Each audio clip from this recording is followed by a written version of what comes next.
The Johnson Wax Program with Fibber McGee and Molly.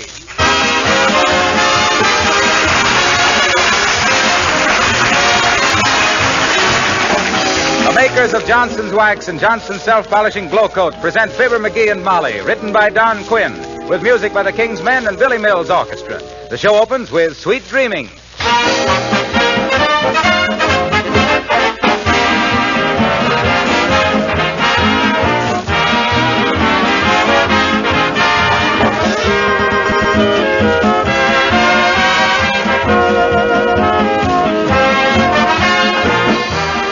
Do you ever wear a string around your finger to remind yourself of something to do?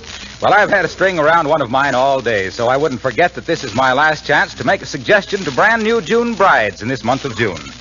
When you set up that exciting new home, whether it's a small apartment or a big house, you're going to have linoleum on your kitchen or kitchenette floor. You'll pick out a lovely pattern, and the freshness of the colors will make the kitchen such a cheerful place to work in. Now, wouldn't you like to keep the linoleum looking fresh and new?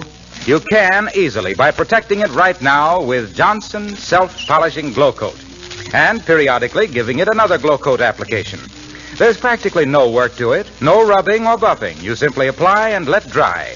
In 20 minutes, the linoleum will be sparkling with beauty that is safe against scratches, wear, and dirt. Glow Coat makes linoleum last much longer. You can use Glow Coat, of course, on your other floors, too. So get that good old Glow Coat labor-saving habit. Order Johnson's Self-Polishing Glow Coat right away.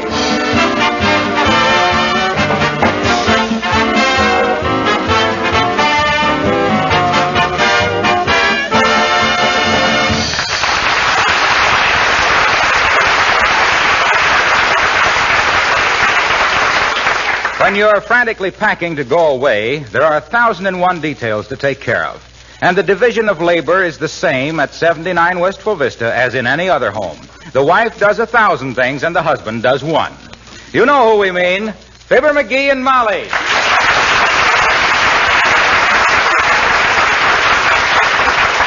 Did you call the gas company, McGee? Did I? Baby, what I called that gas company. They says they couldn't come out to shut off the gas till a week from Wednesday, and I says, oh, no, I says, and they says, no, and I says, never mind the snappy dialogue here. How about the telephone? I'm not going to take any chances with them. I'll cut the wires just before we leave the house. Now, let me see. I got to put the car in the dead storage. See the closet. Oh, dear. Come in. How do you do? How do you do? How do you do? I'm Dr. Davenport, Mr. McGee, from the Here Today and Gone Tomorrow Insurance Company. I believe you applied for additional insurance. Oh, did you, McGee? Yes, I thought I'd better, Molly. You know how it is. If we're going to be in the movies, I can't be too careful. Might have to do stunts like leaping off the boxcar onto an airplane or something. Oh, dear. What you go through for your public. Yeah. And vice versa. Now, if you just open the top of your bathrobe, Mr. McGee. That's it. Yes. Now, don't worry about my chest, Doc. It's as sound as a dollar. Try it with inflation. I hope I'm not here at an inconvenient time, Mrs. McGee. Oh, you are, Doctor, but so are we, and there's nothing to be done about it. You go ahead and examine my husband. I'll just go about my work. Hey, Molly, don't forget to call the light company now. For the last time, McGee, I tell you, they won't buy back those burnt-out bulbs.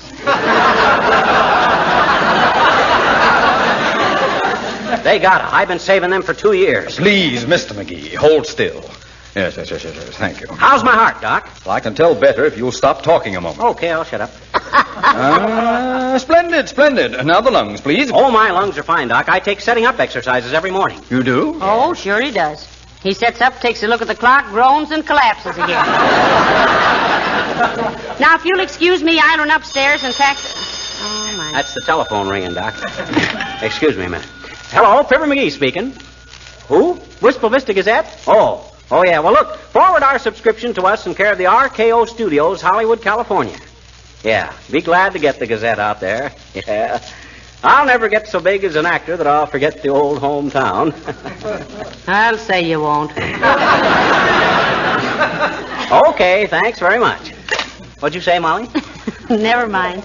Now, as soon as the doctor gets through with you, McGee, you run around the house and see that all the windows are locked. Okay, the lock's busted off the kitchen window, but I'll put a mousetrap on the windowsill. That'll be fine. When we come back, we'll find 3 strange fingers and no silverware. Please sit down, Mr. McGee, and cross one leg over the other. Oh, okay, Doc. Which leg do you want crossed over the other? I can do it either way. Pretty agile for a guy my age. Either one. I'm just testing your reflexes. Ow! Oh, fine. Yes. Now the other one, please. Oh! Hey, you gotta hit me so hard, Doc. I'm sorry, but I must emphasize the flexion to counteract the state of nervous tension attendant on the current state of excitement. Otherwise, the diagnosis might be minimized to a deleterious degree. Oh, yes. Oh, I understand that all right. You do? Oh, sure. Then I wish you'd explain it to me. I muffed it all through medical school. Oh, McGee. Yeah? Have you got the railroad ticket? Sure, I got them right here. You see, Doc? Well, don't show them to me. I'm not going anywhere. Oh. Don't lose them, McGee. Don't worry. I pride myself on never losing railroad tickets. Well, as long as we've always gone places by bus, that's nothing to brag about. Is he in pretty good condition, Doctor? Well, apparently, Mrs. McGee, apparently. You a heavy smoker, Mr. McGee? He doesn't choose tobacco in any form, Doctor. Why, Molly, how can you... I smoke 10 cigars a day, and you know it. You call those tobacco? If that isn't alfalfa, I'll eat it. Oh, dear, put your bathrobe back on, McGee. It's Mrs. Uppington. Oh, what does that old moose want? She's about as opportune as a hailstorm on a hayride. Now, listen here. Be nice to her, dearie. We won't be seeing her all summer. You know that. Oh, that's right. Come in, Abigail. Oh, how do you do, Mrs. McGee and Mr. McGee? Oh, I'm so sorry. Am I intruding? Oh, not at all, Uppy. You met Doc Davenport. Doc, this is Mrs. Uppington, who is high C in our social scale. Oh, please, Mr. McGee. How do you do, Doctor? Mrs. Uppington, I hope you don't mind if I proceed with Mr. McGee's examination. Oh, of course not, Doctor. Don't mind me. Your teeth seem to be in good shape. Thank you. Everyone says that. Oh, he means McGee, Abigail. Oh, of course. Silly of me. Oh, tell me, my dear, is it true that you're going to Hollywood to act in a motion picture with Edgar Bergen? Yes, it is, Abigail. Isn't it thrilling? Oh, promise me you'll do something for me, dear, while you're out there. You ought to have your tonsils out. Really? I didn't realize. He means me, Uppy. How's my weight, Doc? Well, you're a bit pudgy about the pistol pockets, McGee.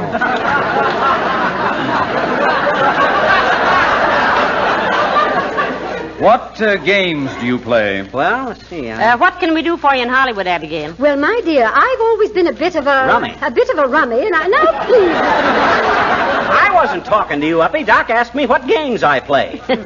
Maybe we better go in the other room, Abigail, while the doctor finishes with McGee. Oh, don't mind us. It's good for the patient to be thinking of something else during the examination. Oh. Now, I'd like to take your blood pressure, Mr. McGee. Roll up your sleeve, please. Okay. You'll pardon my nude biceps, Uppy. Oh, certainly. Let's have no false modesty, Mr. McGee. But as I was saying, when you get to Hollywood, my dear... Yes? Will you please look up Hedda Hopper and ask where she gets those perfectly ducky hats? I think I could wear the same type because everyone says my face is... Well, below normal. I beg your pardon. Oh, you meant Mr. McGee's blood pressure, of course. Did you, Doc? Yes, certainly. Now, your waistline, Mr. McGee. Where's my tape measure? Oh, here it is. Now, stand still, please. Well, I'm not sure we'll meet Hedda Hopper, Abigail, but I'll certainly ask her about the hats because she and you must be about the same age. 39. Honest, I'd have swore it was only 37. Oh, now, boys, you flatter He us. meant my waistline. You eat too much, dearie. Why, Mrs. McGee, I don't. She means her husband. Who's that? Who, your husband? Why, he's this man right here. I meant the man at the door. Well, what makes you think the man at the door eats too much? Dad ratted, go to the door, somebody. We got to get going. Molly, take Uppy away. Hurry up, Doc. Can't you see we got to get going? Yes.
trunk's all packed, dearie. Did you finish with the insurance doctor? Yes, he's all through. He's gone. All but a couple of the usual details.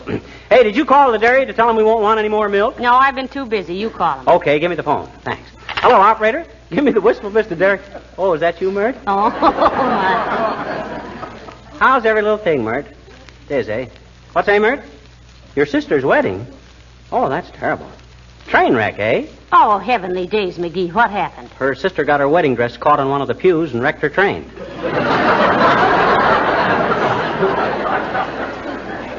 What's that, Mert? Yeah, we're going to Hollywood. Going to be stars in the cinema. Yeah. Huh? What do you mean you'll take vanilla? I says cinema, not cinnamon. Oh, okay, Mert. I'll call the dairy later. Goodbye. Now, let's see, Molly. I think we better... Oh, dear, oh, dear, oh, dear. Now what? Come in.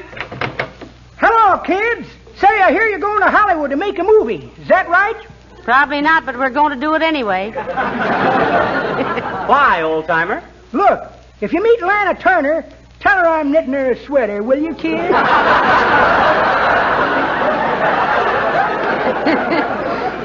Well, I think she has a sweater, Mr. Oldtimer. Yeah. She's got 100 sweaters. And that ain't Hayes. That's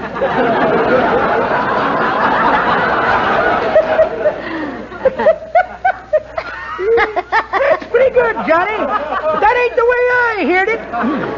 The way I heard it, one feller says, t'other feller says.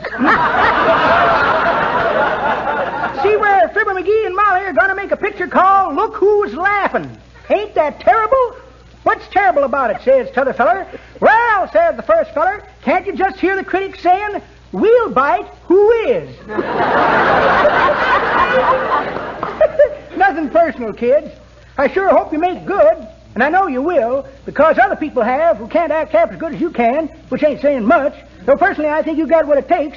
It don't take too much. And if it does, you can always go back on the radio, and that's what some people are saying already. Oh, now they've gone back on the radio.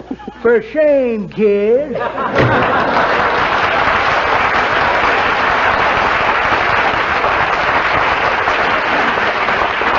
What on earth was he talking about? I don't know. That old fuddy-duddy wouldn't know which end was up at a fraternity initiation. Well, now, let's see. You better get out of that bathrobe and into some clothes, dear. Oh, I don't want to get dressed till the last minute. Too much to do. Say, did you tell Uncle Dennis we were going away? Sure, I told him. But you know, he hates Hollywood. Why? Well, on account of Sonia Henney, mostly. Why, Sonia's a cute kid. I What's know. he got against her? Well, he thinks it's a crime to make all that ice and then skate on it. Well... Hey, folks, when are you leaving for the coast? Oh, hi, Harlow. We're leaving in about an hour. Why? Well, when are you coming back to Wistful Vista? The last Tuesday in September, Mr. Wilcox. We're going to Hollywood to make a moving picture. Yeah. A talking picture, too. Yeah, I know. That's what I want to talk to you about. I've got a marvelous idea for a movie story. And if you sell it, I'll give you 50% of whatever you get. 50% of a dirty look is hardly worth the effort. Yeah, besides, what do you know about film stories? What do you mean? What do I know about them? Oh. Why, I've helped write the greatest film story ever produced. Oh, I shouldn't have said it. I hadn't heard about that. Molly, you've been hearing it for 6.5 years. All about how Johnson's Wax puts a film of protection against dust and dirt and dampness on your floors and furniture and woodwork. Ladies and gentlemen, after this little lecture is over, we will pass a hat among yous after we pull it down over Wilcox's ears.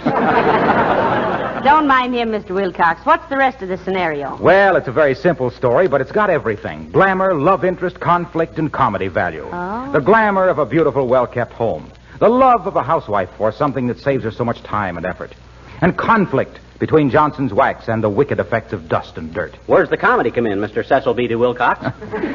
Well, come to think of it, it's too serious a subject for comedy. Oh. And anyway, with Johnson's Wax on the furniture, you can't expect to see Marx Brothers.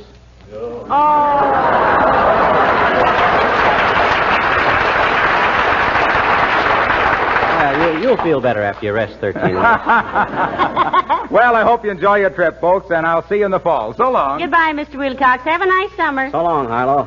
Marx Brothers. Wow. That guy's going to wind up with his arm in a sling, reaching for him like that. Incidentally, McGee, I want to hear all the Johnson Wax shows this summer. Yeah? You know, I think Ransom Sherman is a very funny man. Yeah? They're going to call him haphazard on the radio. Well, I hope he doesn't get too funny, because...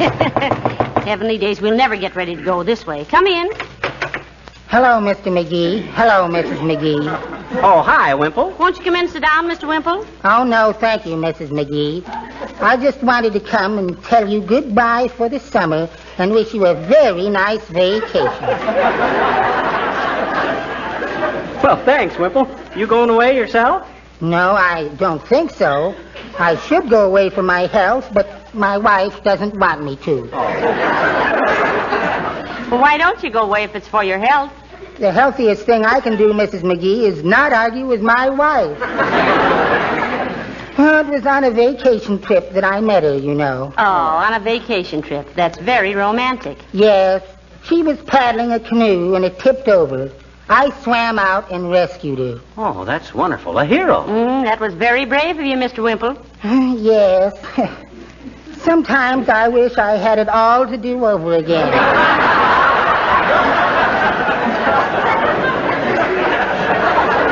Well, goodbye for now. Oh, don't be in a hurry, Wimple. Stick around and breathe the air of freedom for a while. Oh, I simply can't, Mr. McGee. I'm working tonight, carrying water for the elephants, you know. Oh, is there a circus in town? What? Is there a circus playing here?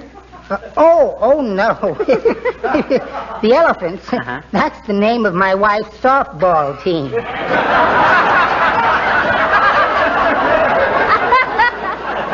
I carry water for them. Well, do have a nice trip and goodbye.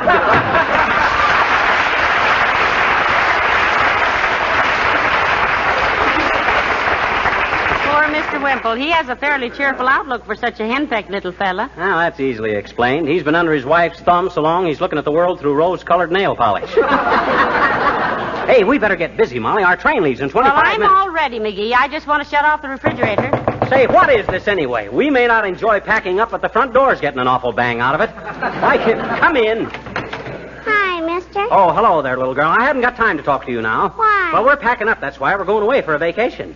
Gee, what you want to go away for? I had mine right here. Oh, have you had your vacation? Sure. Right here on my arm, see?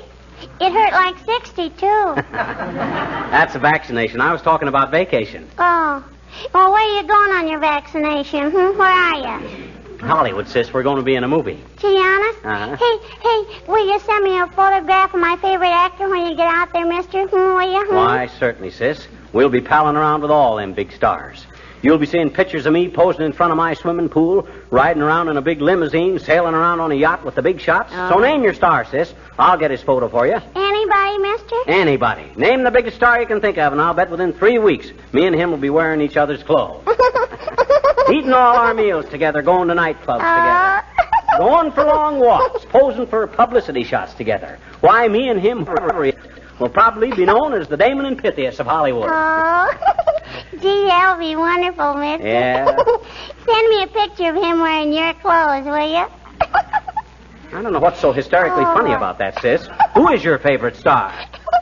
Gene Autry's horse. So long, mister.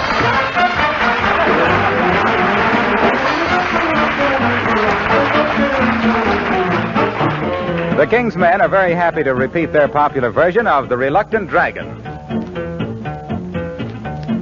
One fine day while on my way to Ipswich by the sea, I met a rather charming chap who asked me into tea.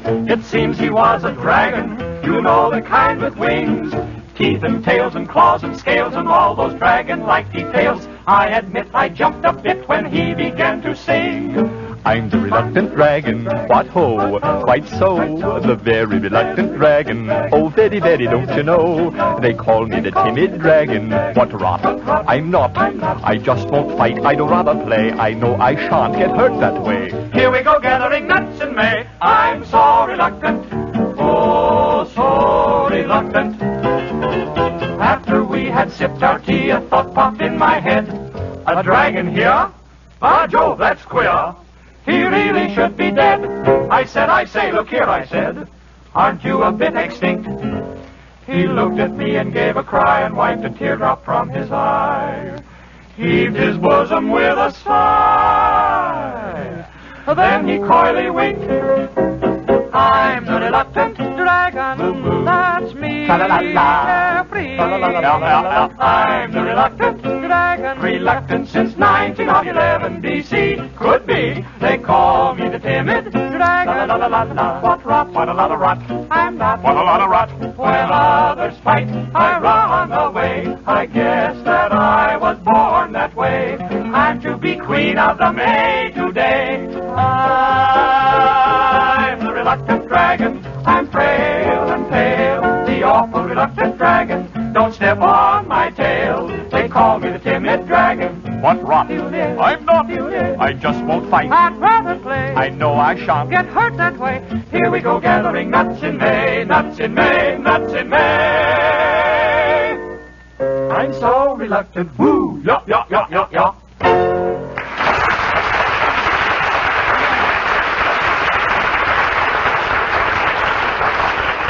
And furthermore, Gildersleeve, that's the silliest idea I ever heard of. Well, by George McGee, if you weren't What so is thick... Mr. Gildersleeve's idea, He McGee? says what we ought to do is have somebody live in this house while we're gone. Ain't that dumb? Well, I don't know if I thought we could sublet it to the right people. Well, I didn't exactly mean sublet, Mrs. McGee. I had more in mind the care of your house. Oh. Imagine coming back in the fall to a nice, clean house. Windows washed. Furniture all Johnson's waxed and polished. Shelves cleaned. Wouldn't that be worth more than any petty little sum you might get for rent? Well, it almost is to me, Mr. Gildersleeve. I wonder who we could get, though. Well, it just happens that my wife's brother and his family are going to be here all summer, and I thought... Oh, no, you don't. Trying to chisel some free lodging for your relatives, eh, Gildersleeve? Well, you can just keep the visiting fireman on your own hook and ladder. Now, McGee, I don't think Mr. Gildersleeve meant That's it. all right, Mrs. McGee. I'm not angry. I won't see my little chum until last week in September, and I refuse to quarrel with him. My goodness, I'll miss you, little pal. Shucks, the Spanish serenader's coming out in him. What are you after anyway, Gildersleeve? The use of our lawnmower for the summer?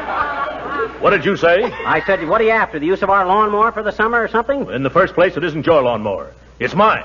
And in the second place... What do you mean it's your lawnmower? Just because I let you borrow it once or twice? That's all right, McGee. I was glad to get it back, if only for a day or so. He's right, McGee. It is his lawnmower. Oh, yeah? It's my lawnmower, and I can prove it. I know exactly where the bill of sale is. Where? Right here in the hall closet.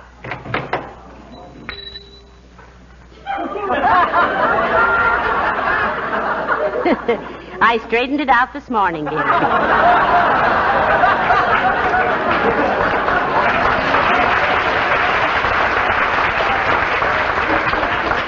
Well, where's that bill of sale?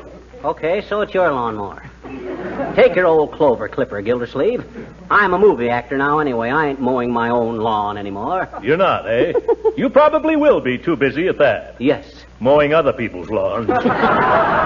You don't seem to have much faith in McGee's future in Hollywood, Mr. Gildersleeve. Mrs. McGee, if all his fans were gathered in one spot, Yes? they wouldn't make enough breeze to ruffle baby Sandy's hair ribbon. You wait, Gildersleeve. You'll be reading in the papers about me. Hometown boy makes good. Read the rest of it, McGee. Huh? Hometown boy makes good time hitchhiking home from coast. Now you look here, you All big right, old- boys, that's enough. Do you realize we only have a few minutes to catch our train, dearie? Oh, boy, that's right. Go on home, Gildersleeve. Can't you see you're holding us up? That's all right. If I have to pay more than a dime to see you in the movies, you'll be holding me up. Have a nice trip, Mrs. McGee. Oh, thank you, Mr. Gildersleeve, and goodbye. Goodbye, little chum. So long, Truckee.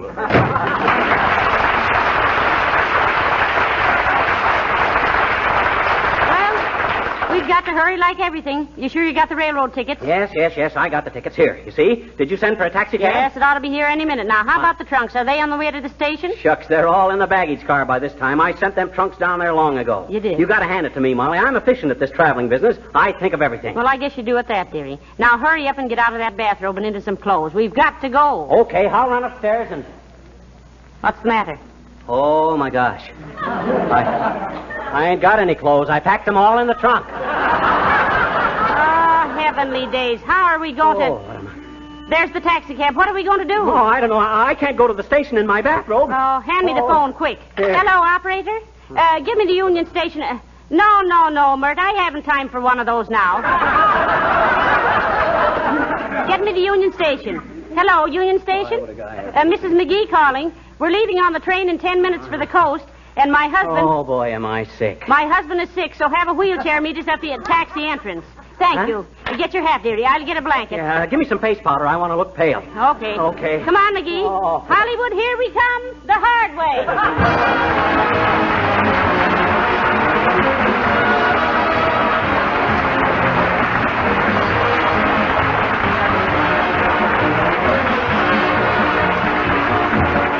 Fibber and Molly will be back in just a moment.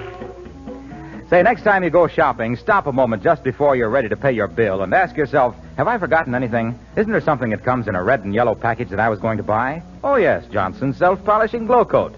You know, it would really be too bad not to have glow coat in the house. Imagine going back to the tiresome, back-breaking job of floor scrubbing. Makes you tired to think of it, doesn't it?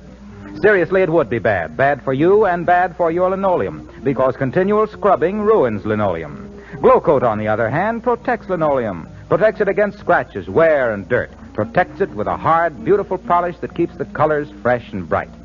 Johnson's Glow Coat is called self-polishing because it needs no rubbing or buffing. Just apply and let dry. If you aren't already a Glow Coat user, try it just once, won't you?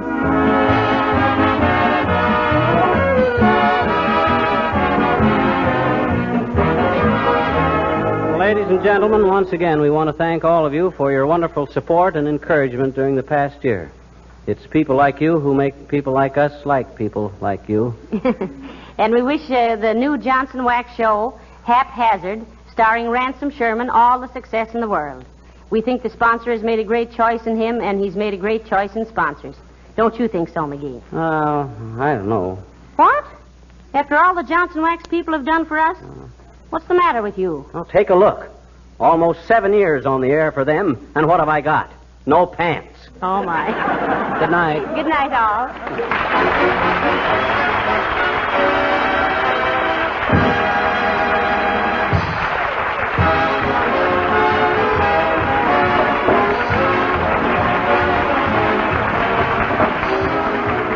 This is Harlow Wilcox, speaking for the makers of Johnson's Wax Finishes for the home and for industry, inviting you to be with us again next Tuesday night for the premiere of the new Johnson Summer Show, Haphazard, starring Ransom Sherman.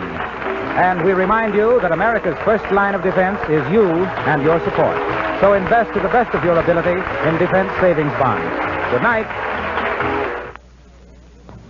Yes, it certainly pays to keep that car of yours looking its best. It's good business, and you get more pleasure out of a car that's wax polished. That's why car owners have welcomed Johnson's Car New, the easy-to-use auto polish that both cleans and wax polishes in one application. 2 jobs at the same time. Give your car a Car New beauty treatment. The cost is low, the result's amazing. Ask for Johnson's Car New, spelled C-A-R